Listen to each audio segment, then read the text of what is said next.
अल्हम्दुलिल्लाहिल्लज़ी खलक़ल इंसान व अल्लमहुल बयान वस्सलातु वस्सलामु अला खैरिल अनाम अम्मा बअदु फ़अऊज़ु बिल्लाहि मिनश शैतानिर रजीम बिस्मिल्लाहिर रहमानिर रहीम इक़रा बिस्मि रब्बिकल्लज़ी खलक़ खलक़ल इंसान मिन अलक़ इक़रा व रब्बुकल अकरम अल्लज़ी अल्लम बिल क़लम अल्लमल इंसान मा लम यअलम व क़ाल अल्लाहु अज़्ज़ व जल्ल फ़ी आयतिन उख़रा लक़द कान लकुम फ़ी रसूलिल्लाहि उस्वतुन हसनह सदक़ल्लाहुल अज़ीम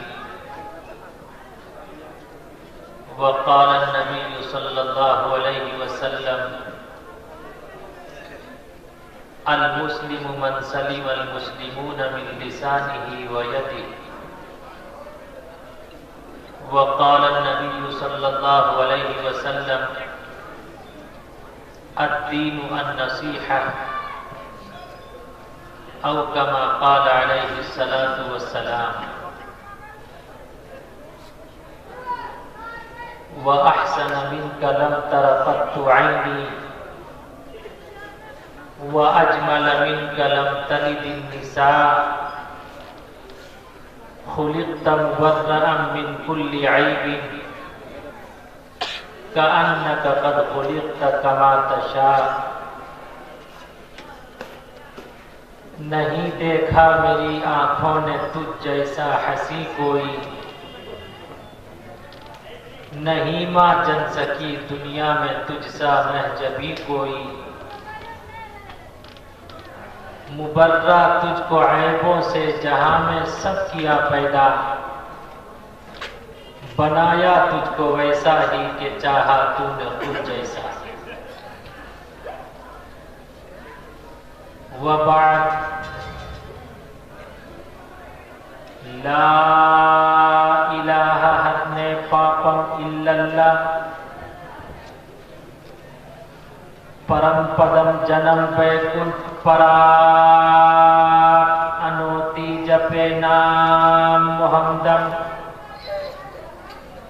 जय हनुमान ज्ञान गुण सागर, जय कपीस देहु लोक उजागर। राम दूत अतिलुत बल धामा, अंजनी पुत्र पवन सुत नामा। ओम भूर्भुवः स्वः तत्सवितुर्वरेण्यं भर्गो देवस्य धीमहि धियो यो नः प्रचोदयात्। अंधन्तमः परविशन्ति असम्भूतिमुपास्ते ततो भूय इव ते तं यौ सम्भूतियामृतः। यो मामजमनाधीनः चव्वते लोके महेश्वरम् असम्मुढस्मृत्येषु सर्वपापीयः परमुचैते। स एष विद्येक एव यहाँ न पक्षपात कुछ राखूं। वेद पुराण संत मत भागूं। सन्वत विक्रम दो अनंडा महाकोप नश्चतु परतंडा। राजनीति भौप्रीति दिखावई अपना मत सबका समझावई। सूरज चतु सुदृ सच्चारी तिनको वंश भयो अति भारी। तब तक मद्दी सुंदर कोया बिना महामद पार न होया।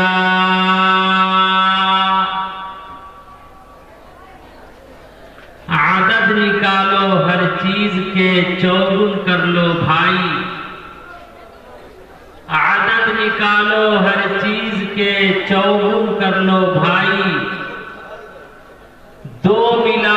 पचगुन कर लो, फिर 20 के भाग लगाए,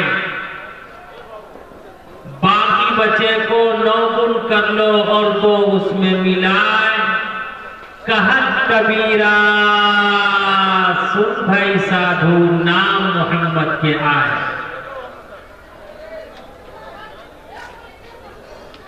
Prophet Muhammad said, divorce is the most displeasing thing to Allah above all the lawful things. Islam is inspired by character, not by show. Allah's forbade deen is Islam. Kabir Das praised Muhammad for having nonsense. The unbelievers said to their apostles, we will drive you out of our land.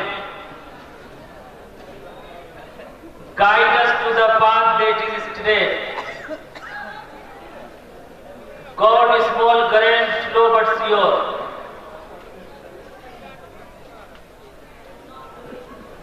Stage पर जलवा furrows हजरात अकाबिर उलमाए किराम,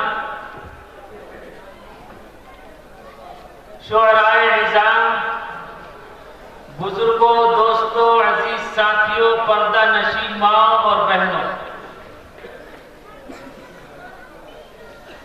मगरिब के बाद से ही आप हजरात उलमाए किराम के बयानात सुन रहे हैं।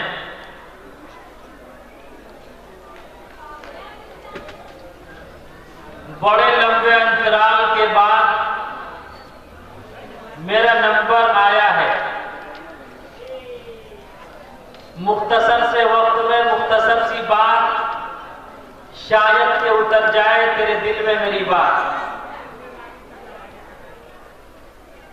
आप हजरात इत्मीनान और सुकून के साथ अपनी अपनी जगह पर बैठे हैं और जो लोग फासले से बैठे हुए हैं वो मिल मिल कर बैठे, जो खड़े हैं वो भी किसी न किसी जगह पे बैठ जाए।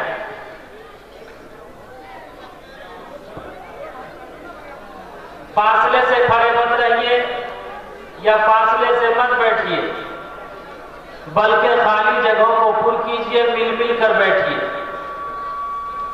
अल्लाह के यहां कोई दलील, कोई दावा काम नहीं आएगा, आपका उम्दा अखलाक और किरदार काम आएगा। दलीलें काम आएगी न दावा काम आएगा, दलीलें काम आएगी न दावा काम आएगा, दलीलें काम आएगी न दावा काम आएगा। फकत इंसान तेरा किरदार आला काम आएगा, फकत इंसान तेरा किरदार आला काम आएगा। अपना अखलाक और किरदार पेश कीजिए, मिल मिल के बैठिए। जो लोग कुर्सियों पर बैठे हैं वो अपनी कुर्सियां आगे कर लीजिए, मिल के बैठिए। मजा तो तब है जबकि दोनों तरफों आग बराबर लगी हुई। ऐसा ना हो कि मुक़द्दिर और शायर पसीने में लथपथ हो जाए और आप टस से मस ना हो। जो इधर के लोग हैं ये भी मिल के बैठे, आ जाइए, मिल मिल के बैठिए। अल्लाह आप सबके जज्बे को, आप सबके हौसले को कबूल फरमाए। बुलंद आवाज से आगे से पीछे तक कहिए आमीन, बुलंद आवाज से कहिए आमीन। आगे से पीछे तक सब एक मरतबा कहिए सल्लल्लाहु अलैहि वसल्लम। देखिए, एक है नमाज का जलसा, एक है आपकी जिंदगी का ये जलसा। 4 दोस्त थे, वो इंजॉय के लिए निकले।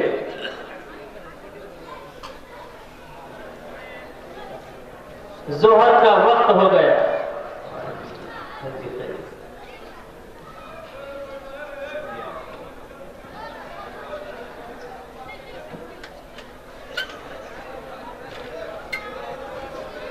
चार फ्रेंड्स थे, 4 दोस्त थे, वो दरियाई सफर के लिए निकले।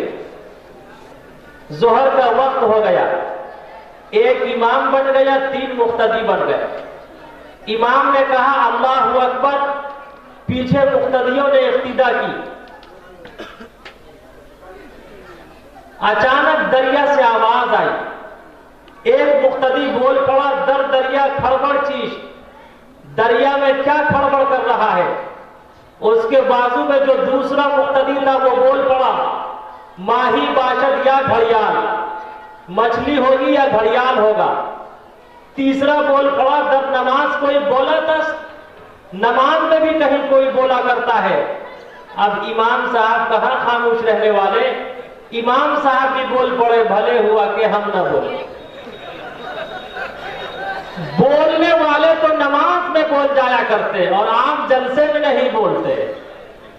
तो एक है नमाज का जलसा, नमाज के सुकून के लिए, एक है आपकी जिंदगी का जलसा, आपकी जिंदगी आपके जीवन के सुकून के लिए। तो लो फतवा में मुफ्ती भी हूं, काजी भी हूं, तो लो फतवा नमाज के जलसे में बोलना हराम है, तो इस जलसे में खामोश रहना हराम है। अब कह दो सुभान अल्लाह। ऐ मुसलमानों, हकीकत यह है आप लोगों से मिलकर ऐसा महसूस हो रहा है आज ईद हो गई, और वो भी कौन सी ईद। तब खुशी है ईद की जब चांद हो 29 का, और ईद के मौके पर गला मिला जाता है। बकरीद के मौके पर आगे से पीछे तक बोलो, बोलोगे तो बोलूंगा। ईद के मौके पर गला मिला जाता है, और बकरीद के मौके पर आप क्या करना चाहते। याद रखो, इस्लाम में तलवार की लड़ाई, बम और बारूद की लड़ाई छोटी लड़ाई है। अपने मन के पाप को मारना यह बड़ी लड़ाई है। कामयाब है वो मनुष्य जो तीरों तलवार, बम और बारूद की लड़ाई को छोड़ दे, अपने मन के पाप को पाक और पवित्र करे। इंशाअल्लाह हम सब अपने मन के पाप को पाक और पवित्र करने के लिए हैं तैयार। दोनों हाथ उठा के वादा कीजिए। अल्लाह यहाँ के तमाम हिंदू मुस्लिम भाइयों के दिलों पर अमृत की वर्षा करे। कहिए आगे से पीछे तक आमीन।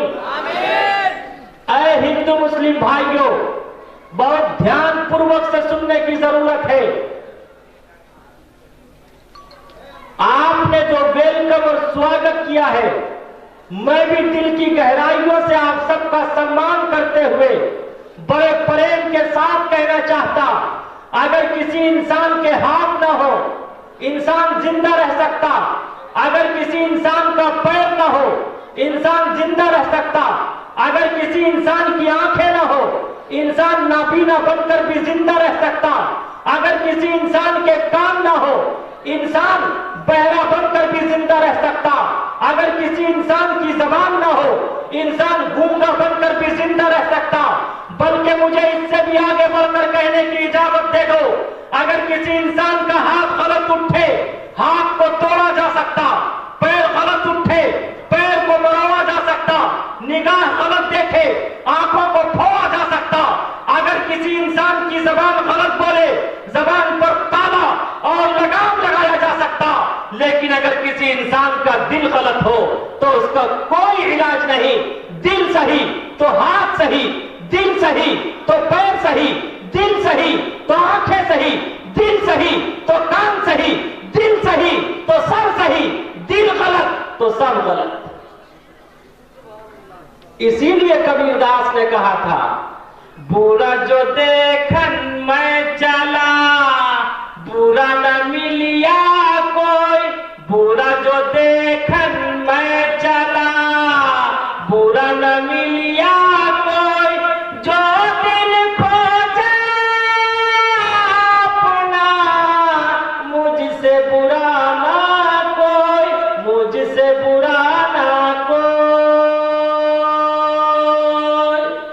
ऐ हिंदू मुस्लिम भाइयों, याद रखो, धर्म गलत नहीं होता, मनुष्य का कर्म गलत होता।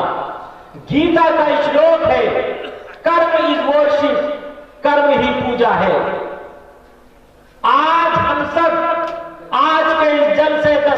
पाबंदी से, इस तारीख साज इजलास से ये वादा करके जाएं कि इंशाअल्लाह हम सब अपने मन के पाक को पाक और पवित्र करेंगे इंशाअल्लाह। दोनों हाथ उठा के वादा कीजिए इंशाअल्लाह।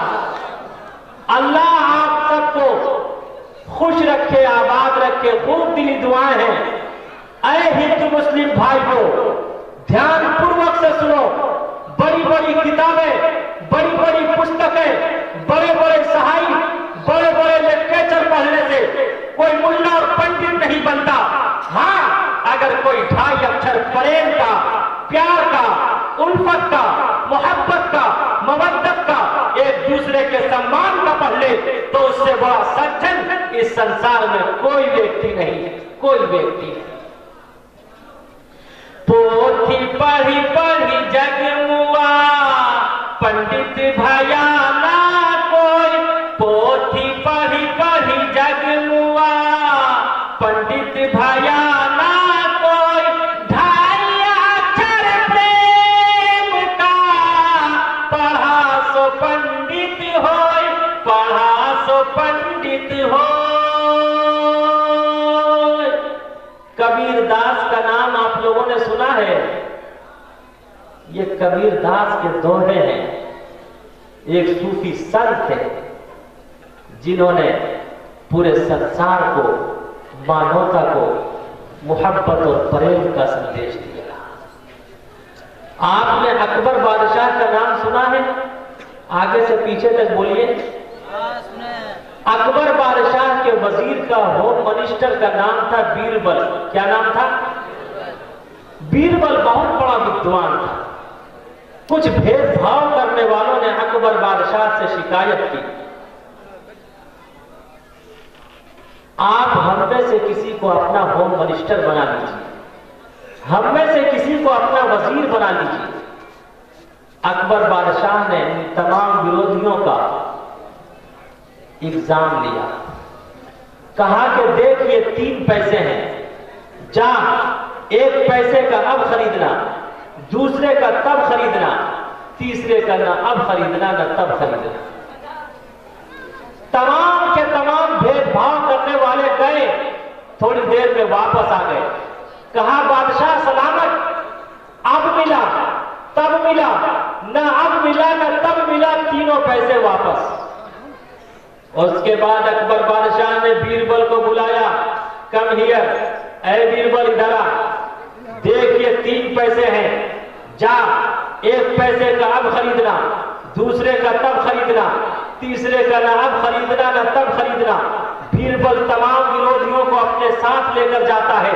देखता क्या है, सुबह सवेरे एक जलेबी की दुकान है, गर्म और ताजी जलेबी बन रही है। 1 पैसे की जलेबी खरीद ली। चंद कदम और आगे बढ़ा तो देखता क्या है, एक बुढ़िया अपने हाथ में भिक्षा पात्र लेकर ईश्वर और परमात्मा के नाम पर प्रश्न कर रही है। ओम भूर्भुवः स्वः तत्सवितुर्वरेण्यं भर्गो देवस्य धीमहि धियो यो नः प्रचोदयात्। है कोई ईश्वर और परमात्मा के नाम पर दान करने वाला? दूसरा पैसा उस बुढ़िया को दान कर दिया। जब चंद कदम और आगे बढ़ा तो देखता क्या है, रक्सो सुरूर की महफिल लगी हुई है। तीसरा पैसा देकर नाच देख लिया। और उसके बाद अकबर बादशाह के दरबार में पहुंचा। अकबर बादशाह ने प्रश्न पूछा कि हाय बीरबल, तीनों पैसे क्या किए? कहा कि बादशाह सलामत, 1 पैसे की मैंने जलेबी खरीद ली। जलेबी उस वक्त गर्म थी, खाने के काबिल न थी, अब खाने के काबिल है। 1 पैसे का मैंने ये अब खरीद लिया। कहा दूसरा पैसा का क्या किया? कहा मैंने दूसरा पैसा एक बुढ़िया को दान कर दिया, जो अब काम नहीं आया, मरूंगा तब काम आएगा। दूसरे पैसे का मैंने तब खरीद लिया। कहा तीसरे पैसे का क्या किया? कहा बादशाह सलामत, तीसरे पैसे का मैंने नाच देख लिया, जो ना अब काम आया, मरूंगा ना तब काम आएगा। तीसरे पैसे का मैंने ना अब खरीदा न तब खरीदा। उसी वक्त अकबर बादशाह ने बीरबल का सम्मान किया, बीरबल की पेशानी को बोसा दिया, उसके सीने को अपने सीने से मिलाया और कहा कि बीरबल, जब तक मेरा जीवन रहेगा मेरी जिंदगी रहेगी, तू मेरा होम मिनिस्टर रहेगा। तब मुझे याद आता, एक उस वक्त का पीएम था, एक आज का पीएम है, एक उस वक्त का होम मिनिस्टर था, एक आज का होम मिनिस्टर है। पहले छोटे छोटे बच्चे मोबाइल पर, व्हाट्सएप पर, ट्विटर पर, फेसबुक पर मोटू और पतलू का तमाशा देखते थे। आज पूरा हिंदुस्तान मोटू और पतलू का तमाशा देख रहा। अच्छे दिन पाछे गए, अच्छे दिन पाछे गए, हरि से किया ना है। अच्छे दिन पाछे गए, हरि से किया ना है। अब पछताए होत क्या, चिड़िया चुग गई खेत, चिड़िया चुग गई खेत। अच्छे दिन तो नहीं आए, लेकिन अगर हम सब ने अपने मन के पाप को पाक और पवित्र कर लिया तो इंशाअल्लाह सच्चे दिन जरूर आएंगे। सच्चे दिन लाने के लिए तैयार हैं हम सब? अल्लाह करे कि सच्चे दिन आ जाए, लेकिन शर्त है कि अपने मन के पाप को पाक और पवित्र करना पड़ेगा। आज मजहब इस्लाम को बदनाम करते हुए कहा जाता कि ये इस्लाम तलवार से फैला है। मैं स्पष्ट और क्लियर कर देना चाहता हूं, और बारहा यह कहा जाता है कि इस्लाम में काफिर को कत्ल करने का अधिकार है। व्हाट इज द काफिर? काफिर किसे कहते हैं? मजहबी इस्तिलाह में एक धर्म का स्वीकार करने वाला दूसरे धर्म के स्वीकार करने वाले की निगाह में काफिर है। हिंदू मुस्लिम की निगाह में काफिर, मुस्लिम हिंदू की निगाह में काफिर, सिख क्रिश्चियन की निगाह में काफिर, क्रिश्चियन सिख की निगाह में काफिर। लेकिन इसका यह अर्थ बिल्कुल नहीं कि एक धर्म का स्वीकार करने वाला दूसरे धर्म के स्वीकार करने वाले को कत्ल करने का आदेश देता। याद रखो, इन्ना दीन इंदल्लाहि इस्लाम, अल्लाह फॉरवर्ड दीन इज इस्लाम। अल्लाह रब्बुल इज्जत ने मजहब इस्लाम को लाइक और पसंद किया, और अंतिम महापुरुष काली कमली वाले मुस्तफा अहमद मुस्तफा मोहम्मद रसूलुल्लाह सल्लल्लाहु अलैहि वसल्लम ने इस्लाम की तर्जमानी करते हुए सारी दुनिया को, सारे संसार को, सारी मानवता को, सारी इंसानियत को यह संदेश और आदेश दिया, अद्दीन व नसीहा, Islam is the name of benevolence. Islam नाम है मोहब्बत का, इस्लाम नाम है प्यार का, इस्लाम नाम है भूखे को खाना खिलाने का, इस्लाम नाम है नंगे को कपड़ा पहनाने का, इस्लाम नाम है भटके हुए को रास्ता दिखाने का, इस्लाम नाम है तलवार चलाने वाले को माफ करने का। इस्लाम तलवार से नहीं। अगर इस्लाम तलवार से फैलता, 850 साल मुसलमानों ने हुकूमत की, अगर इस्लाम तलवार से फैलता तो कोई हिंदू बाकी नहीं रहता। इस्लाम तलवार से नहीं, इस्लाम तो प्यार से फैला है, इस्लाम तो अखलाक व किरदार से फैला है। इसलिए ऐ हिंदू मुस्लिम भाइयों, आज जरूरत है कि हम सब धार्मिक शिक्षा और ज्ञान प्राप्त करें, तब हमारे मन का पाक और पवित्र होगा। जब शिक्षा और ज्ञान, धार्मिक शिक्षा और ज्ञान हम सब सही से प्राप्त करेंगे, इंशाअल्लाह कभी में भेदभाव नहीं होगा। इसलिए कि धर्म गलत नहीं होता, मनुष्य का कर्म गलत होता। जब जब धर्म की हानि हुई, बाढ़ी असुर अधम अभिमानी। धर्म गलत नहीं होता, मनुष्य का कर्म गलत होता।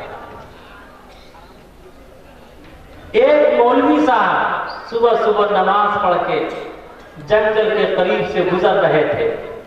देखा कि एक चिड़िया बड़ी अच्छी आवाज से ईश्वर की वंदना कर रही है, ईश्वर की भक्ति कर रही है। चिड़िया बड़ी सुंदर आवाज से ईश्वर की वंदना करते हुए ये कह रही है, सुभान तेरी कुदरत, सुभान तेरी कुदरत, सुभान तेरी कुदरत। उधर से पंडित जी आ रहे, मौलवी साहब ने पंडित जी से कहा, है पंडित जी, देखो चिड़िया कितनी अच्छी आवाज से ईश्वर की भक्ति कर रही है। चिड़िया कह रही है सुभान तेरी कुदरत, सुभान तेरी कुदरत। पंडित जी ने कहा कि चिड़िया सुभान तेरी कुदरत नहीं कह रही है, बल्कि ये चिड़िया कह रही है सीताराम दशरथ, सीताराम दशरथ, सीताराम दशरथ। एक तीसरा बनिया आ रहा था। अब तक तो दो ही पार्टी थी, कांग्रेस और बीजेपी, अब एक तीसरा आ रहा था। एक तीसरा बनिया आ रहा था। बनिया ने कहा तुम दोनों आपस में क्यों लड़ रहे हो?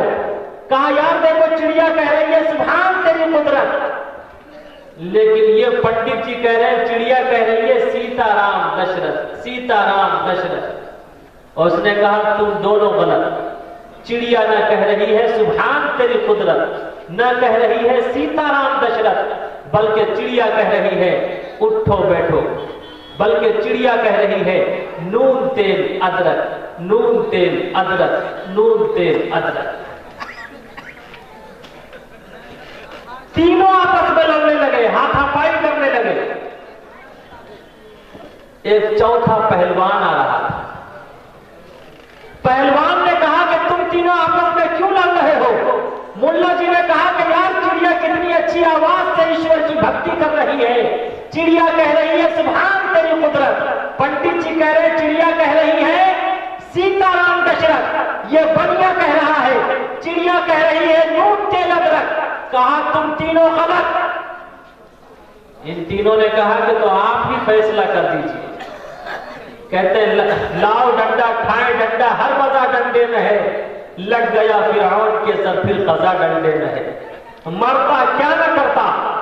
उसने कहा कि मेरा फैसला स्वीकार करना पड़ेगा, मेरा जजमेंट मानना पड़ेगा। अगर मेरा जजमेंट स्वीकार नहीं करोगे, मेरा फैसला तस्लीम नहीं करोगे, मेरे हाथ में डंडा है, मैं ये डंडा बरसाऊंगा। कहा ठीक है, आपका जो फैसला होगा वो स्वीकार है। कहा सुनो तुम तीनों गलत हो। चिड़िया न कह रही है सुभान तेरी कुदरत, न कह रही है नून तेल अदरक, न कह रही है सीताराम दशरथ, बल्कि चिड़िया कह रही है उठो बैठो कसरत, उठो बैठो कसरत, उठो बैठो कसरत। जो रिश्ता रब से टूटेगा तो क्या क्या पूजना होगा। जो रिश्ता रब से टूटेगा तो क्या क्या पूजना होगा। जो रिश्ता रब से टूटेगा तो क्या क्या पूजना होगा। कभी सूरज खुदा होंगे, कभी पत्थर खुदा होगा, कभी पत्थर खुदा होगा, कभी सूरज खुदा होगा।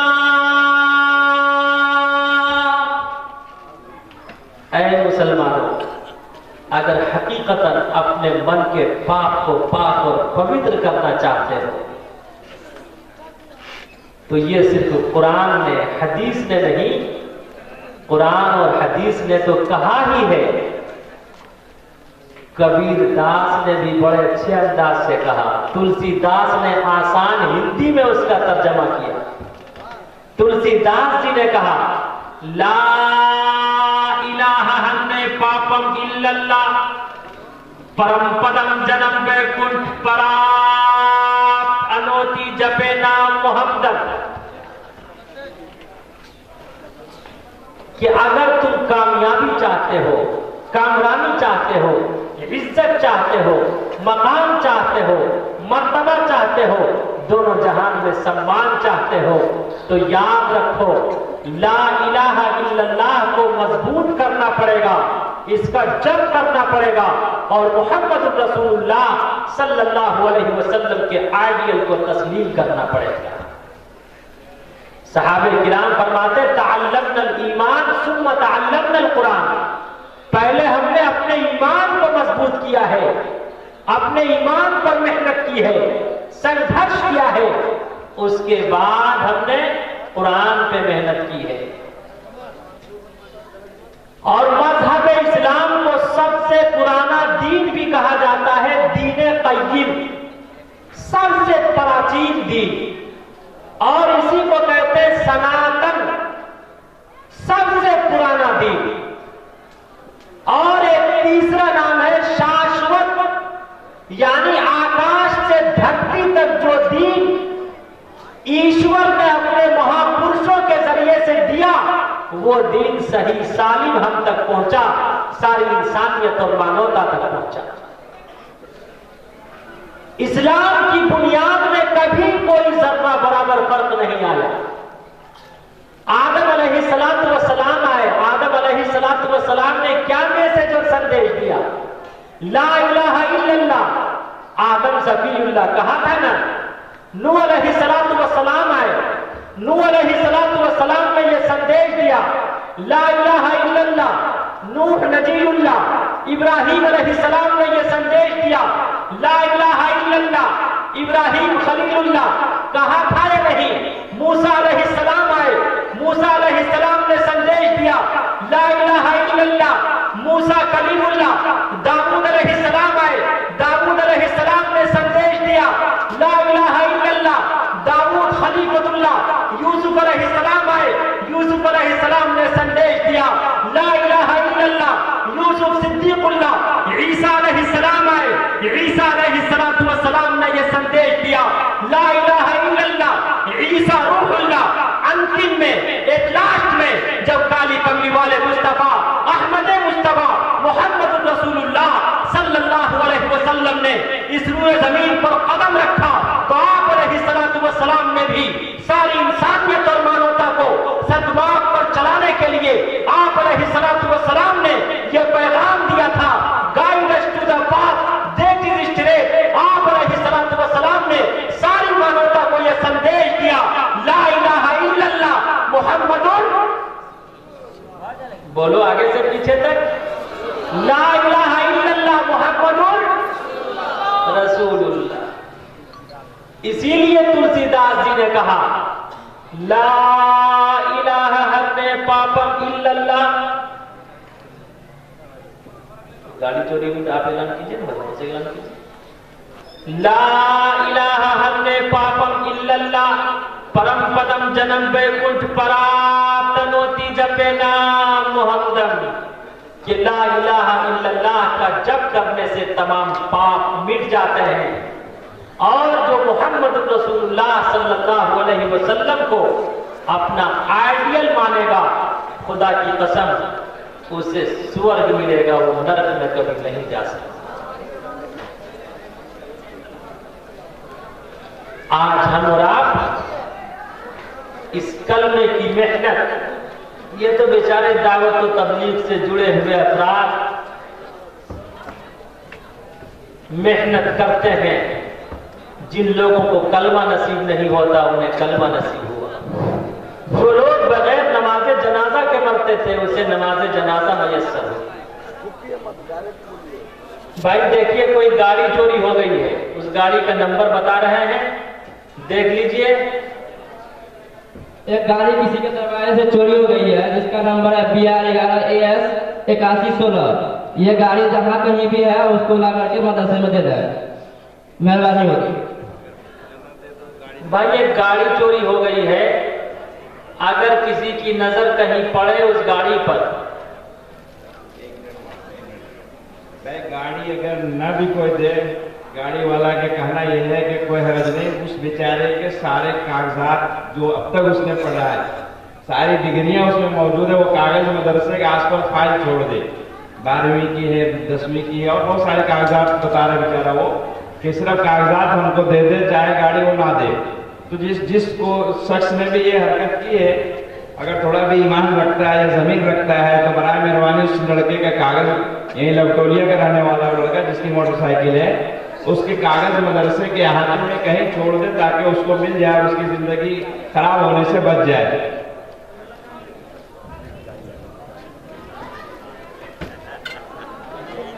भाई आप लोगों ने ऐलान सुन लिया, अगर हकीकतन मन का पाक और पवित्र हो जाए, तो गाड़ी न सही, कम से कम जो कागजात है वो कागजात ही यहाँ मस्जिद में लाके डाल दे, मस्जिद के करीब डाल दे, ताकि उस बेचारे का काम बन जाए और वो गाड़ी लेकर चला जाए। याद रखो मुसलमानों, हकीकत ये है सिर्फ गाड़ी ले जाने वाला ही 420 नहीं, बल्कि आज हम सब 420 हो चुके हैं। 420 ही आज हम सब में 420 ही आ चुकी है। जरा सीने पर हाथ रख के बताओ, आज से 1 दशक पहले मैंने एक अखबार में खबर, वो खबर खूब शाये हुई थी, खूब सुर्खियां बटोरी थी वो खबर कि शाहरुख खान ने 786 नंबर कैदी को रिहा करा दिया था। जरा सीने पे हाथ रख के बताओ, क्या सिर्फ 786 नंबर कैदी को रिहा कराना सवाब है? क्या 788, 789, 790 नंबर कैदी को रिहा कराना सवाब नहीं है, पुण्य नहीं है? तो मुझे कहने की इजाजत दे दो, आज का अक्सर हिंदू मुस्लिम 420 हो चुका है। आज हम और आप अगर अपने बच्चे का रिश्ता करते, लेबल 786 का लगा हुआ है, लेकिन मोटर और कार लेके पक्का 420 बने हुए है या नहीं? आज हमारे हिंदू भाई जब मोटर और कार खरीदते, अपने पुत्र और पुत्रियों का विवाह कराते, लेबल लगाते हैं ओम का, ओम भूर्भुवः स्वः तत्सवितुर्वरेण्यं भर्गो देवस्य धीमहि धियो यो नः प्रचोदयात्। लेबल लगाते हैं ओम का 786 का, लेकिन वो पक्के 420 हैं। बल्कि इससे भी आगे बढ़ के मैं 420 ही बताना चाहता। आज हम मुसलमान जब मस्जिद में नमाज पढ़ने के लिए जाते, मुसलमान नियत बांधता, नमाज पढ़ता, नमाज पढ़ के जब बाहर आता, रास्ते में 5 का सिक्का नजर आता, 5 का सिक्का नहीं उठाता।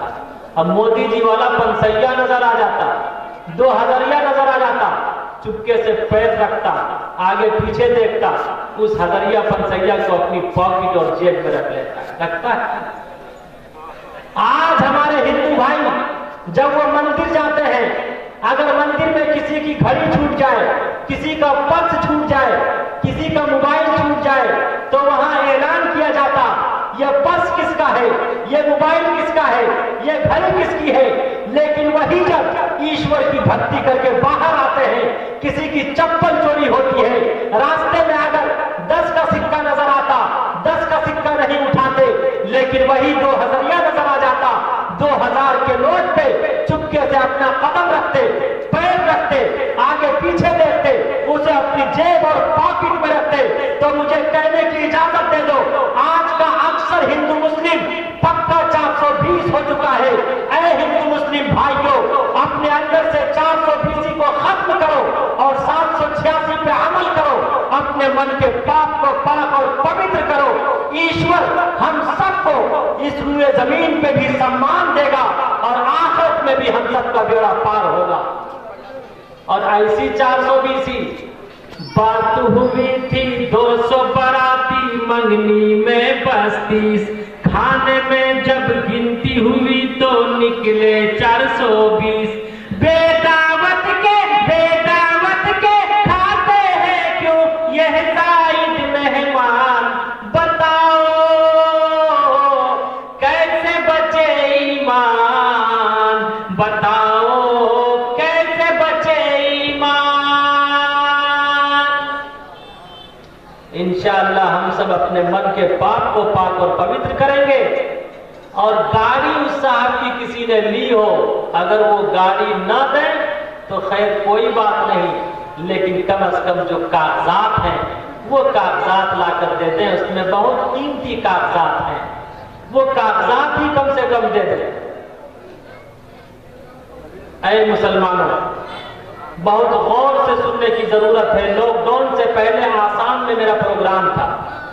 जब मैं स्पीच से फारिग हुआ तो कुछ हिंदू भाई और कुछ क्रिश्चियन भाई मेरे करीब आए आकर कहने लगे कि गुरुजी आपकी सारी बातें मुझे बहुत अच्छी लगी, लेकिन एक बात मैं स्वीकार नहीं करता। मैंने कहा वो कौन सी बात है?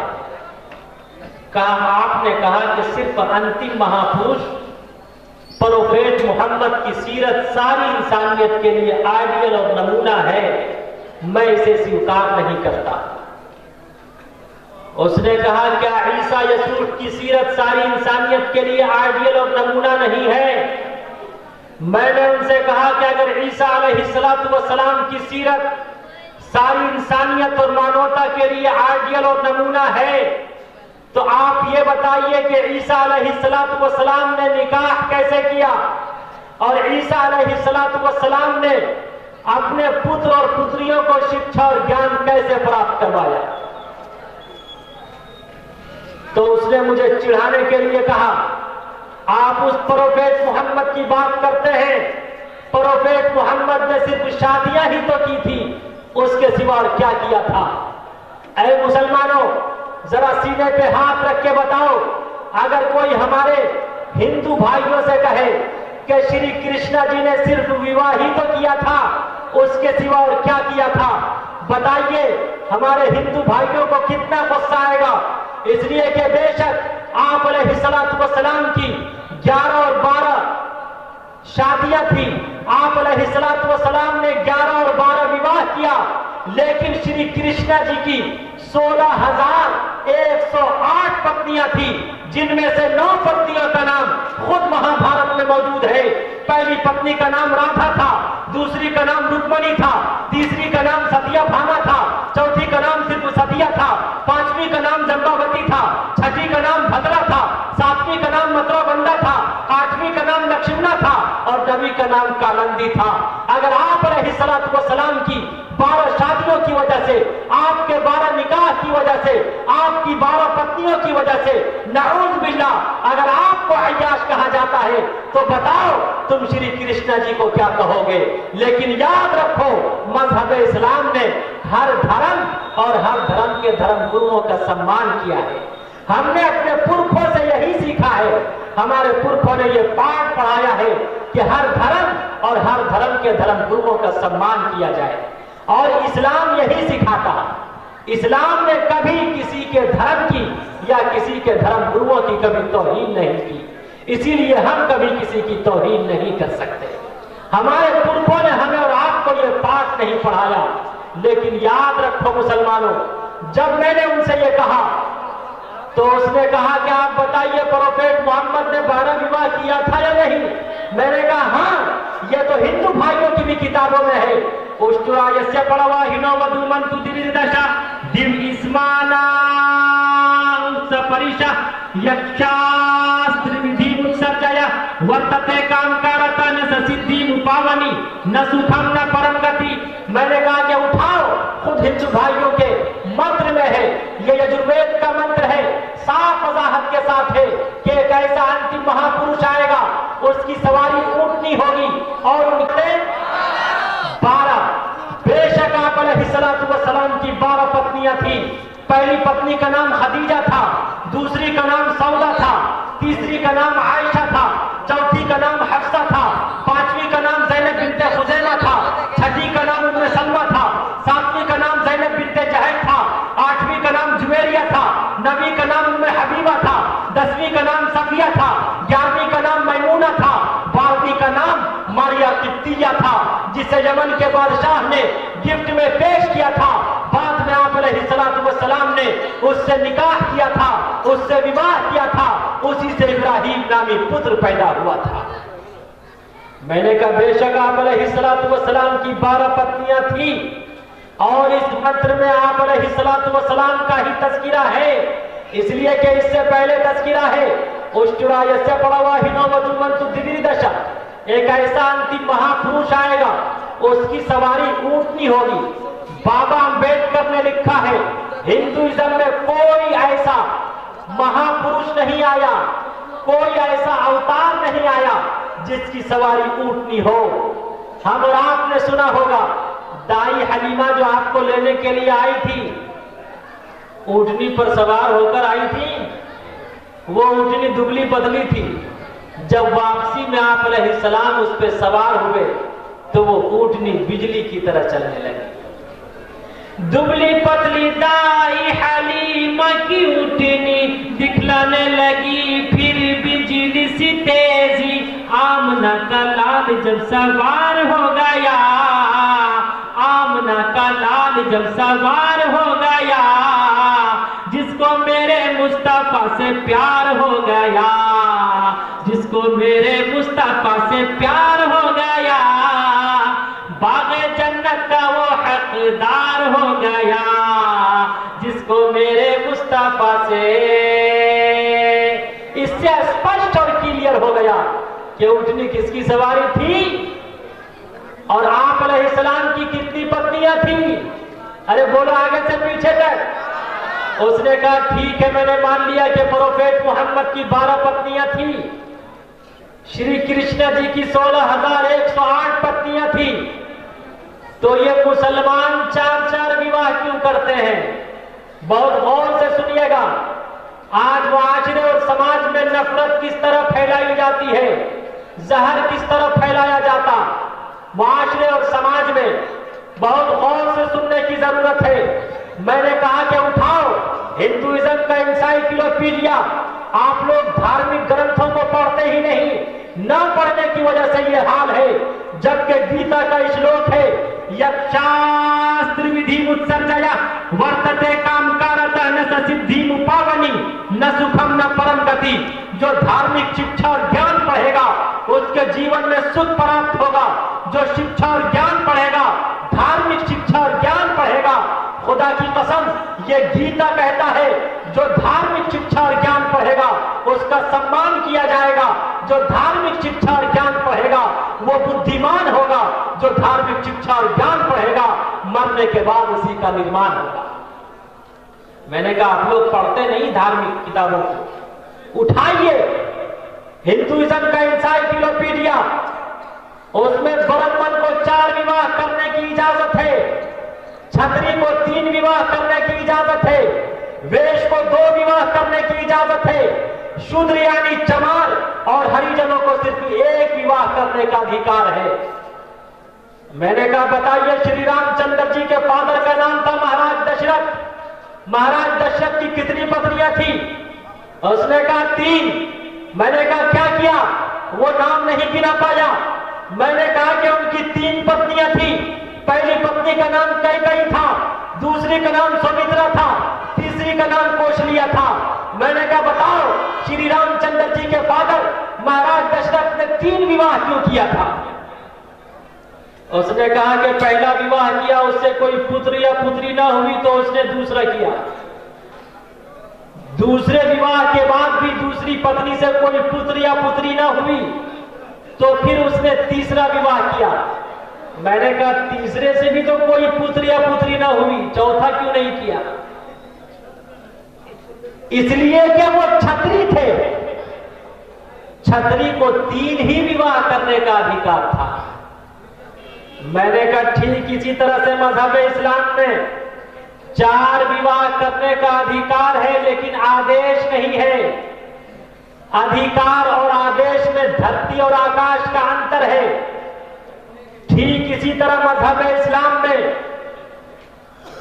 अगर किसी हस्बैंड को उसकी पत्नी से कोई पुत्र या पुत्री नहीं होती है और वो दूसरी पत्नी का खाना खर्चा बर्दाश्त करने पर कादिर है और वो अपनी जिंदगी में चाह रहा है कि मुझे भी पुत्र या पुत्री नसीब हो, मैं भी भाग्यशाली बनूं, मैं भी किस्मत का सिकंदर बनूं, अल्लाह मुझे भी औलाद दे ताकि मैं भी लकी बनूं, तो उसे अधिकार है वो दूसरा विवाह कर सकता है। और सिर्फ मर्द को ही नहीं बल्कि मजहब इस्लाम में औरत को भी अधिकार है।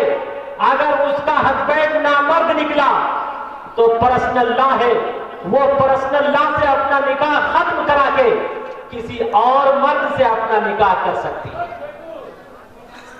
मैंने कहा ये किसने कहा कि हम में तुम में लड़ाई होगी? ये बात तो किसी दुश्मन ने उड़ाई हो। और बात रही महापुरुषों की, महापुरुषों को अनगिनत विवाह का अधिकार है। इसलिए कि महापुरुष यो मामजमनाधीन चौवते लोके महेश्वरनु असमुढ़ स्मृतियेषु सर्व पापी अपनुचैते। इसलिए कि जो महापुरुष होते हैं वो ईश्वर और परमात्मा के आदेश का पालन करते हैं, ईश्वर और परमात्मा के आदेश के बगैर कोई काम नहीं करते। बेशक आप अलैहिस्सलातु वस्सलाम ने 12 विवाह किया, लेकिन आप अलैहिस्सलातु वस्सलाम ने 12 विवाह सिर्फ और सिर्फ आप अलैहिस्सलातु वस्सलाम ने ईश्वर और परमात्मा के आदेश से किया। हो सकता है श्री कृष्ण जी भी हिंदू भाइयों के अकीदे के मुताबिक अगर वो भी अवतार हो, जिस तरह उन्होंने हो सकता है उन्होंने भी 16,108 विवाह ईश्वर और परमात्मा के आदेश से किया हो। ये किसने कह दिया कि हम में तुम में लड़ाई होगी? ये बात तो किसी दुश्मन ने उड़ाई होगी। The believer said to their apostles, "We will drive you out of our land." तो उस क्रिश्चियन ने मुझे चिढ़ाने के लिए कहा, प्रोफेट मोहम्मद ने सिर्फ निकाह ही तो किया है, और 12 निकाह आखिर क्या क्यों मेरी समझ में नहीं आ रहा।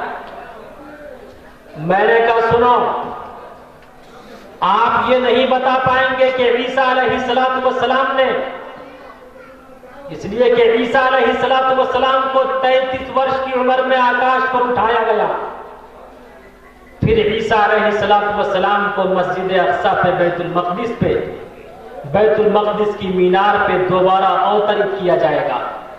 ईसा अलैहिस्सलातु वस्सलाम के 2 निकाह होंगे। कितने होंगे? आगे से पीछे तक बोलिए, कितने होंगे? 2 निकाह होंगे। ईसा अलैहिस्सलातु वस्सलाम का निकाह पढ़ाने वाला काजी उम्मते मुहम्मदिया का काजी होगा। ईसा अलैहिस्सलातु वस्सलाम के निकाह के गवाह उम्मते मुहम्मदिया के अफराद होंगे। ईसा अलैहिस्सलातु वस्सलाम का निकाह जिस खातून से होगा वो आप अलैहिस्सलाम पर ईमान लाने वाली होगी। मैंने उनसे कहा कि ईसा अलैहिस्सलातु वस्सलाम की जिंदगी भी उस वक्त तक कामिल और अकमल नहीं हो सकती जब तक कि वो आप अलैहिस्सलातु वस्सलाम के आइडियल को ना अपना ले। उसने मुझसे कहा तो आप ये बताएं कि आखिर प्रोफेट मोहम्मद ने 12 विवाह क्यों किया? और ये फैजाने देवबंद था उस वक्त। उस क्वेश्चन का उत्तर मेरे कल्ब पे अवतरित हुआ। मैंने उनसे कहा सुनो, बहुत गौर से सुनिएगा, आप लोग भी समझिएगा, ताकि अगर कोई सवाल करे आप उसके 56 इंच के सीने पे खड़े होकर आप सही से जवाब दे सकें।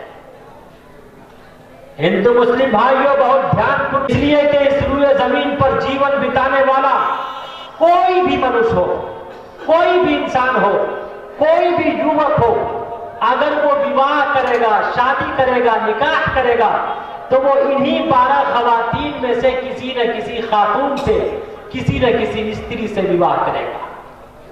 या तो वो उम्र में बड़ी होगी या छोटी होगी। कितने हुए? 2। कोई भी मर्द किसी भी खातून से, किसी भी औरत से, किसी भी स्त्री से विवाह करेगा तो वो उन्हीं 12 खवातीन में से, 12 औरतों में से, 12 स्त्रियों में से कोई न कोई स्त्री होगी। या तो वो उम्र में बड़ी होगी, नंबर 1, या उम्र में छोटी होगी। कितने हुए? बोलो, आगे से पीछे तक बोलोगे तो बोलूंगा। कितने हो गए? 2। अमीर होगी। कितने हुए? या गरीब होगी। कितने हुए? कवानी होगी, शादीशुदा होगी या मुतल्लका होगी। कितने हुए? उसका कॉन्टेक्ट उसी की बिरादरी से होगा या उसकी बिरादरी से नहीं होगा। वो पहले से मुस्लिम होगी या नॉन मुस्लिम होगी। कितने हुए? या मेड सर्विस यानी बांदी होगी, आजाद करने के बाद आपने उससे निकाह किया होगा। कितने हो गए? मैंने कहा बेशक आप अलैहिस्सलातु वस्सलाम ने 12 विवाह किया, लेकिन आप अलैहिस्सलातु वस्सलाम ने अपने 12 विवाह के जरिए सारी इंसानियत और मानवता को मोहब्बत और प्रेम का संदेश और आदेश दिया कि अगर तुम्हारा निकाह किसी ऐसी खातून से हो जो उम्र में छोटी हो, उसके साथ जीवन उसी तरह बिताना जिस तरह मैंने बिताया। अगर तुम्हारा निकाह किसी ऐसी खातून से हो जो उम्र में बड़ी हो, उसके साथ जीवन उसी तरह बिताना जिस तरह मैंने बिताया। अगर तुम्हारा निकाह किसी ऐसी खातून से हो जो अमीर हो, उसके साथ जीवन उसी तरह बिताना जिस तरह मैंने बिताया। अगर तुम्हारा निकाह किसी ऐसी खातून से हो जो गरीब हो, उसके साथ जीवन उसी तरह बिताना जिस तरह मैंने बिताया। अगर तुम्हारा निकाह किसी ऐसी खातून से हो जो कवारी हो, उसके साथ जीवन उसी तरह बिताना जिस तरह मैंने बिताया। अगर तुम्हारा निकाह किसी ऐसी खातून से हो जो शादीशुदा हो, उसके साथ जीवन उसी तरह बिताना जिस तरह मैंने बिताया। अगर तुम्हारा निकाह किसी ऐसी खातून से हो जो मुतल्लका हो, उसके साथ जीवन उसी तरह बिताना जिस तरह मैंने बिताया। अगर तुम्हारा निकाह किसी ऐसी खातून से हो जिसका कॉन्टेक्ट तुम्हारी बिरादरी से हो, उसके साथ जीवन उसी तरह बिताना जिस तरह मैंने बिताया। अगर तुम्हारा निकाह किसी ऐसी खातून से हो जिसका कॉन्टेक्ट तुम्हारी बिरादरी से ना हो, उसके साथ जीवन उसी तरह बिताना जिस तरह मैंने बिताया। अगर तुम्हारा निकाह किसी ऐसी खातून से हो जो पहले से मुस्लिम हो, उसके साथ जीवन उसी तरह बिताना जिस तरह मैंने बिताया। अगर तुम्हारा निकाह किसी ऐसी खातून से हो जो नॉन मुस्लिम हो, उसके साथ जीवन उसी तरह बिताना जिस तरह मैंने बिताया। अगर तुम्हारा निकाह किसी ऐसी खातून से हो जो मेड सर्विस हो यानी बांदी हो, उसके साथ जीवन उसी तरह बिताना जिस तरह मैं मोहम्मद रसूलुल्लाह मारिया कित्तिया के साथ निकाह करके उसके साथ जीवन बिताया हूं। गोया आप अलैहिस्सलातु वस्सलाम ने अपने 12 निकाह के जरिए, 12 विवाह के जरिए सारी इंसानियत और मानवता को मोहब्बत और प्रेम का संदेश और आदेश दिया कि अपनी माँ का भी सम्मान करना, अपनी वाइफ का भी सम्मान करना, इसलिए कि माँ के कदमों के नीचे जन्नत है। और जो बीवी का सम्मान करेगा कल कयामत के दिन उसके लिए जन्नत के 8 दरवाजे खोल दिए जाएंगे। कह दो सुभान अल्लाह। लेकिन आज हमारा हाल ये है, अपना बच्चा रोए तो दिल में दर्द होता, और दूसरे का रोए तो सर में दर्द होता।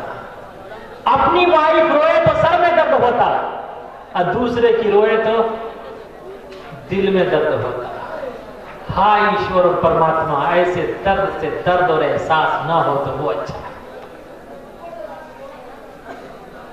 एक बीवी ने, एक वाइफ ने अपने हस्बैंड से बड़े प्रेम से कहा आई लव यू। क्या कहा जानते हैं आई लव यू का क्या अर्थ है? अरे आगे से पीछे तक बोलो। आई लव यू का क्या अर्थ है? मैं तुमसे प्यार करता हूं। मैंने बंगाल के मुसलमानों से पूछा, हिंदू मुस्लिम भाइयों से पूछा आई लव यू का क्या अर्थ है? उसने कहा अभी तुम्हारा भालोबाशी।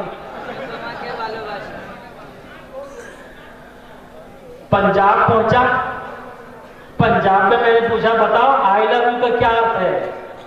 उसने कहा तू आ समा रमकालनी, मुझे मार दे लई चलो। आप बताओ क्या है अर्थ?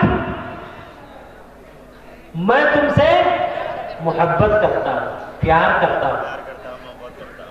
अगर तो आई लव यू कहना कैसा है? अगर कोई अपनी मम्मी से कहे आई लव माई मदर, अगर कोई अपनी बहन से कहे I love my sister, I love my father, I love my grandfather, I love my son, I love my daughter, I love India, I love wife, बताओ सवाल मिलेगा या आजाद? आगे से पीछे तक बोलो क्या मिलेगा? रास्ते में चलती हुई किसी गर्लफ्रेंड से कहे आई लव यू, इलू इलू करे तो क्या मिलेगा? क्या मिलेगा? देखो वो कह रहे चप्पल। मिर्जा गालिब से किसी ने पूछा कि चप्पल मुजक्कर है या मुअन्नस, चप्पल जेंट्स है या स्त्री? तो मिर्जा गालिब ने कहा कि अगर जोर से लगे तो मुजक्कर, आहिस्ता लगे तो मुअन्नस।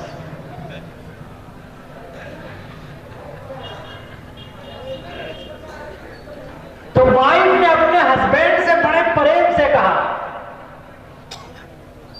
I love you. मैं आपसे बहुत मोहब्बत करती हूँ, बहुत प्रेम करती हूँ, मैं आपका बड़ा सम्मान करती हूँ। आप एक बात बताएं, अगर मैं मर जाऊं तो आप क्या करेंगे? हस्बैंड ने कहा, शौहर ने कहा, मैं पागल हो जाऊंगा। क्या कहा? मैं पागल हो जाऊंगा। कहा दूसरा निकाह तो नहीं करोगे? कहा पागल तो कुछ भी कर सकता है।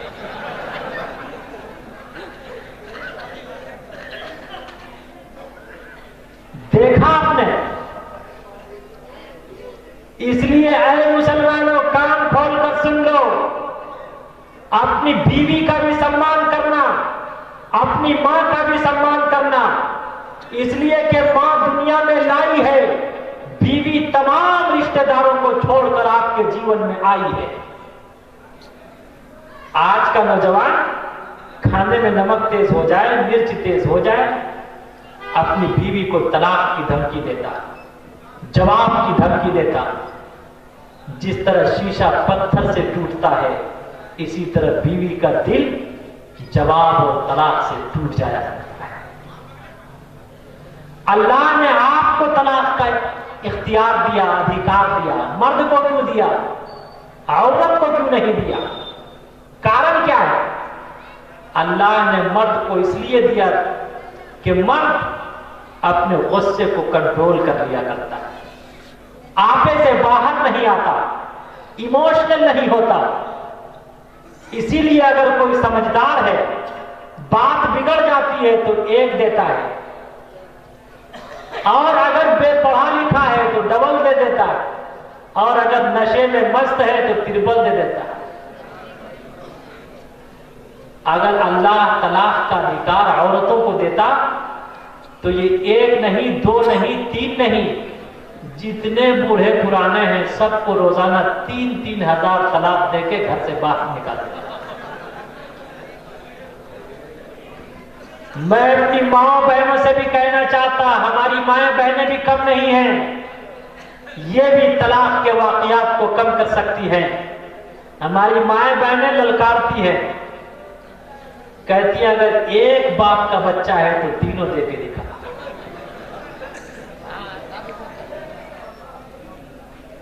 आज का ये नौजवान गुस्से में इमोशनल होकर तीनों तलाक दे देता। अरे नौजवानों, बहुत से ससुर हमारे पास आते, कहते मुफ्ती साहब, मैंने कहा भाई क्या हुआ? कहा मेरी बहू बहुत टेढ़ी है। आज का हस्बैंड आता, कहता कि मेरी बीवी बहुत जज्बाती है। कान खोल के सुन लो, emotional of woman is blessing from Allah. औरतों का गुस्से में आना अल्लाह की तरफ से अता करदा नेमत है। अगर ये औरत गुस्से में ना आए तो शादी के बाद माता पिता को छोड़कर अपने हस्बैंड के साथ न जाए। अगर ये औरत गुस्से में ना आए, इमोशनल ना हो, तो शादी के बाद भाई बहन को छोड़कर, रिश्तेदारों को छोड़कर अपने शौहर के साथ न जाए। अगर ये औरत इमोशनल ना हो, जज्बे में ना आए, हम और आप 24 आवर्स 24 घंटे अपने पेट पे, अपनी शिकम पे, अपने गर्भ पे 5 किलो का पत्थर बर्दाश्त नहीं कर सकते। लेकिन औरत जात है, ये अपनी शिकम पे, अपने पेट पे 9 माह तक अपने पेट में बच्चे की वजन को बर्दाश्त करती है, बच्चे की बोझ बर्दाश्त करती है। अगर ये जज्बाती ना हो, खुदा की कसम जज्बे में ना आए तो ये बच्चे की बोझ बर्दाश्त न कर सके। अगर ये औरत जज्बे में ना आए, बड़े ऑपरेशन से बच्चा पैदा होता, एक मरतबा चुमकारती है, सारा दर्द खत्म हो जाता। अगर ये इमोशनल ना हो, ये जज्बे में ना आए, तो ऐ मुसलमानों याद रखो, हिंदू मुस्लिम भाइयों, कि ये पूरी जिंदगी आपके कदमों में न गुजारती। औरत के जज्बात से फायदा उठाया करो। कभी औरत को जवाब और तलाक की धमकी मत दो। जिस तरह जिना और रेप एक कर्ज है, इसी तरह ये भी तलाक एक कर्ज है। मैंने अपनी इस मुख्तसर सी जिंदगी में मैंने बहुत से ऐसे तलाक के वाकयात देखे। जिसने किसी की बेटी को तलाक दिया, कल चल के उसकी बेटी को भी कोई ना कोई तलाक दिया। एक शख्स रोता हुआ है, हाँफता कांपता हुआ है, सिसकियां, हिचकियां, आहोजारियां सावन भादों की तरह आंसू बरसाता हुआ आया। मैंने कहा भाई क्या हुआ? कहा मेरे दामाद ने मेरी बेटी को तलाक दे दिया। उसके साथ उसका एक दोस्त था, उसने कहा कि हजरत इसने भी जवानी में अपनी बीवी को तलाक दिया था, इसने भी जवानी में अपनी बीवी को, तो रोता क्यों है? जैसी करनी वैसी भरनी, ना माने तो करके दे। जन्नत दोज़ख तो बात की बात है, अल्लाह यही दिखा देता है। इसलिए आज ये वादा कीजिए, आज के जलसे दस्तारबंदी से ये पैगाम लेकर जाइए कि इंशाअल्लाह हम कभी भी अपनी बीवी को तलाक नहीं देंगे, नहीं देंगे इंशाअल्लाह। आगे से पीछे तक हाथ उठा के बताइए, कहीं भी नहीं देंगे इंशाअल्लाह। मैं अपनी माँ बहनों से भी कहना चाहता, आज हमारी बहुत सी माएँ बहनें अपने देवर पे फरेख्ता होती, बहनोई पर फरेख्ता होती, बॉयफ्रेंड तलाश करती। जब से दारुल कज़ा बना है मैंने तलाक के मसाइल कम देखे, लेकिन वो खुला लेती हुई नजर आती है, खुला कराती हुई नजर आती है कि मेरा निकाह खत्म करा दीजिए, मैं उसके साथ नहीं रहूं। मेरे आका और मौला ने फरमाया, जो औरत अपने शौहर से तलाक का मुतालबा करती, याद रखो जन्नत तो दूर की बात, उसे कभी जन्नत की खुशबू भी न मिलेगी। इसलिए मैं तमाम नौजवानों को और तमाम खवातीन को यह पैगाम देता, बहुत गौर से सुनिएगा। गुस्सा आना मर्द होने की अलामत है, गुस्से को पी जाना शौहर होने की अलामत है। गुस्सा ना आना नामर्दी की अलामत है, फालतू में गुस्सा आना कमजोरी की अलामत है। गुस्से के वक्त बीवी का खामोश रहना पाकीज़ा उल्फत और मोहब्बत की अलामत है। इंशाअल्लाह अब तलाक के वाक़यात कब करेंगे इंशाअल्लाह अपने माशरे और समाज से।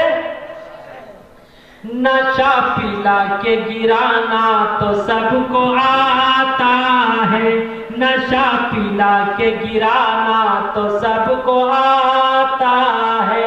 मजा तो तब है के, मजा तो तब है के गिरते को रोक ले साकी, मजा तो तब है के गिरते को रोक ले साकी।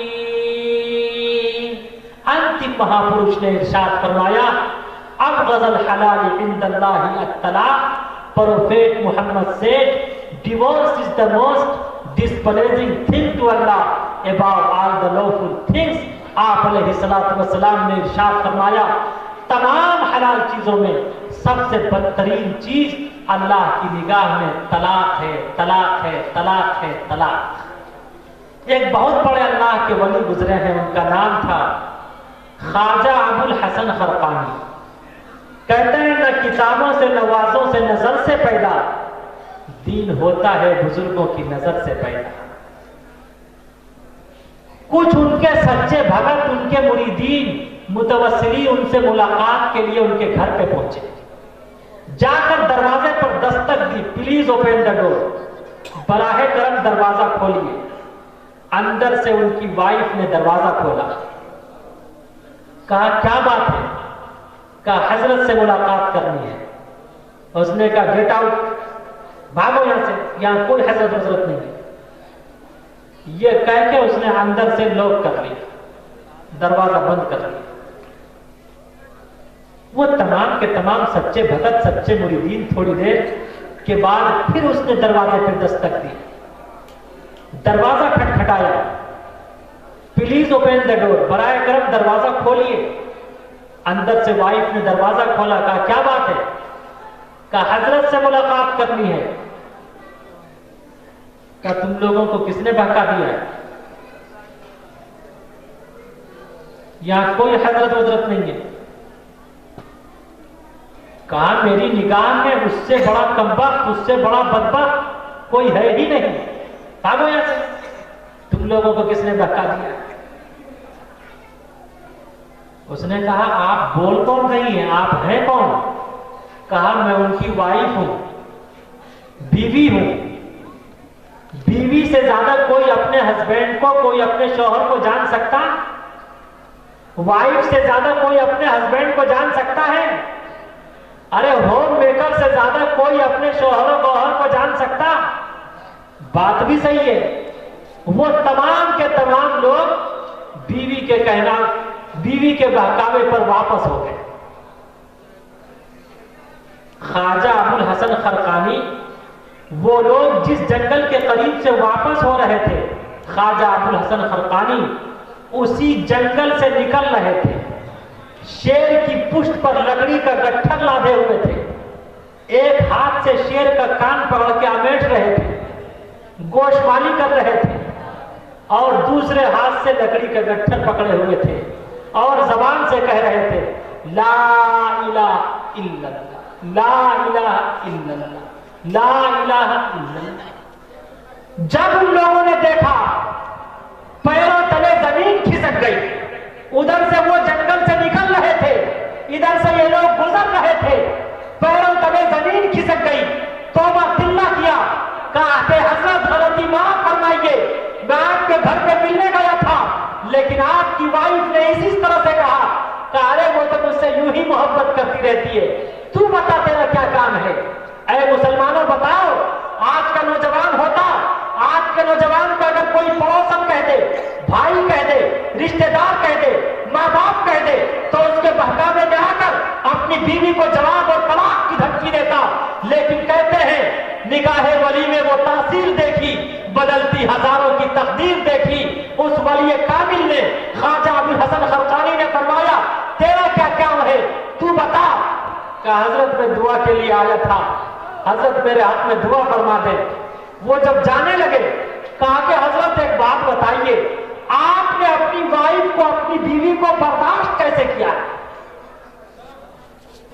कहा क्या करूं, मैं उसे तलाक दे दूं? कहा कब न कब तलाक दे देनी चाहिए थी, कब न कब जवाब दे देना चाहिए था। कहा सुनो, मैंने भी बार बार यही सोचा कि मैं इसे जवाब दे दूं, जवाब दे दूं, तलाक दे दूं, डिवोर्स दे दूं, लेकिन जब जब मैंने तलाक का इरादा किया, मुझे काली कमली वाले मुस्तफा, अहमद मुस्तफा, मोहम्मद रसूलुल्लाह सल्लल्लाहु अलैहि वसल्लम की हदीस याद आ गई। आप अलैहिस्सलातु वस्सलाम ने इरशाद फरमाया, अब गज़ल हलाल इंदल्लाहि अत-तलाक, प्रोफेट मोहम्मद से divorce is the most displeasing thing to Allah above all the lawful things. आप अलैहिस्सलातु वस्सलाम ने इरशाद फरमाया, तमाम हलाल चीजों में सबसे बदतरीन चीज अल्लाह की निगाह में तलाक है, तलाक है, तलाक है। याद रखो, ये नाराज हो जाए, हो जाए, ये मुझसे नाराज हो जाए, हो जाए, मेरी वाइफ नाराज हो जाए, हो जाए, लेकिन मैं कभी भी इसे तलाक देके अल्लाह को नाराज नहीं कर सकता। We like the displeasure of the wife, but do not like the displeasure of the wife. मेरी बीवी मुझसे नाराज हो जाए, हो जाए, लेकिन मैं इसे तलाक देके कभी अल्लाह को नाराज नहीं कर सकता। ऐ मुसलमानों बताओ, अगर आज हम सब में भी यही जज्बा हो, तलाक के वाकयात पेश आएंगे? बोलो, आगे से पीछे तक पेश आएंगे? आज बात बात पर खड़ा। जब वो तमाम के तमाम लोग रुखसत हुए, उसके बाद ख्वाजा अबुल हसन खरकानी ने अल्लाह से दुआ की, क्या है मालिक के कायनात, सारी दुनिया मेरा कहा मानती है, लेकिन मेरी बीवी मेरी वफादार नहीं है, ताबेदार नहीं है, भगत नहीं है। या अल्लाह मुझे कोई ऐसी करामत अता फरमा दीजिए कि मेरी बीवी भी फरमा बरदार हो जाए, सच्ची भगत बन जाए। अल्लाह ने ऐसी करामत अता की कि वो हवाओं में उड़ने लगे। कहां उड़ने लगे? अरे बोलो, आगे से पीछे तक। ऐसी करामत अता की कि वो हवाओं में उड़ने लगे। उड़ते उड़ते जा रहे थे, नमाज का वक्त हुआ, नमाज अदा की, घर गए, बीवी को सलाम किया, अस्सलाम वालेकुम, my wife I love you. Wife ने कहा, बीवी ने कहा, बड़े वली बने फिरते हो, बहुत बड़े बुजुर्ग बने फिरते हो। आज मैंने एक वली को देखा, एक बुजुर्ग को देखा, वो हवाओं में उड़ रहे थे। बुजुर्ग हो तो ऐसा हो, वली हो तो ऐसा। वो थे वली कामिल। उसने निगाह ऊपर की, कहो हो तुम थे? कहा तेरा ही शौहर गौहर था, तेरा ही हस्बैंड था। का इसीलिए तो टेढ़े टेढ़े उड़ रहे थे।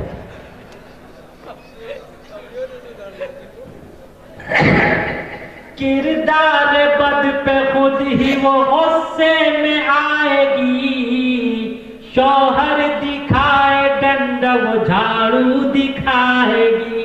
तासीर इसीलिए कोई बरकत नहीं रही। बी फातिमा सी अब कोई औरत नहीं रही।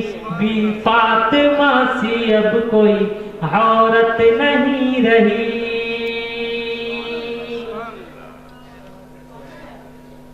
ऐ मुसलमान, याद रखो, माँ का भी सम्मान करना, बीवी का भी सम्मान करना।